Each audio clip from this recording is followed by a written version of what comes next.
বাড়িতে যদি কোনো অনুষ্ঠান হয় এইভাবে যদি মিষ্টি বানিয়ে নেওয়া যায় খুবই ভালো, তাহলে আর বাইরে থেকে কিনে নিয়ে আসার দরকার পড়ে না।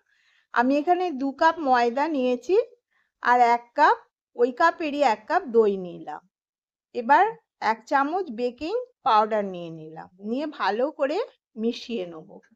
কিছুক্ষণ ধরে মেশানোর পর দেখুন এইভাবে মিশিয়ে নেব। আমি একটু জলও দিয়েছি ওর সঙ্গে, সেটা দেখানো হয়নি কেননা বড্ড শক্ত হয়ে যাচ্ছিল। এইভাবে মিশিয়ে নিলাম, নিয়ে এটাকে 5 থেকে 6 ঘন্টা রেখে দেবো চাপা দিয়ে। দেখুন মেশানো হয়ে গেছে, কত সুন্দর মিশে গেছে।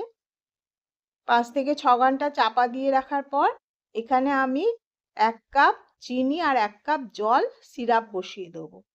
এখানে 1 চামচ মৌরি মিশিয়ে নিলাম। 6 ঘন্টা পর ভালো করে মিশিয়ে নিচ্ছি, দেখুন মৌরিটা যাতে সব জায়গায় পড়ে।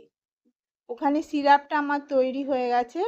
বেশি মোটাও করব না, বেশি পাতলাও করব না সিরাপটা।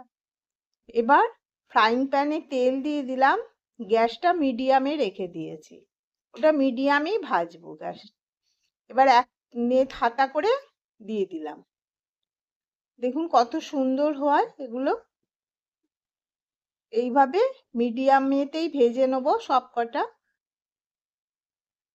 কিছুক্ষণ রাখবো, আমি 3 হাতা করে দিয়েছি,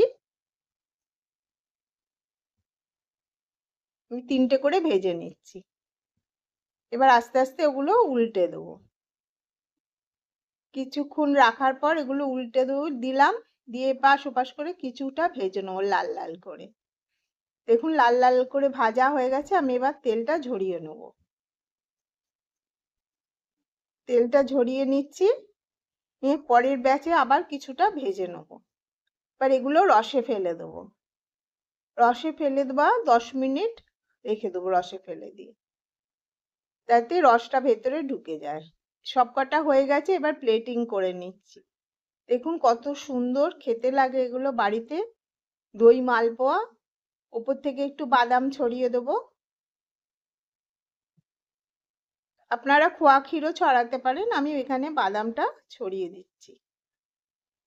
কত ভালো লাগে এটা খেতে, বাড়িতে বানিয়ে একবার খেয়ে দেখবেন, কত সুন্দর।